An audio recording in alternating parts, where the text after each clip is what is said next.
Hello everyone. Today we talk about how to fix the app of Downloader. We will go to settings. Then we click on apps. After that we search the app Downloader and then we click. Then you will on for stop. After that we go to storage.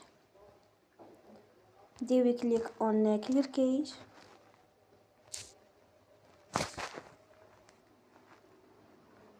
In the end, you will turn off your phone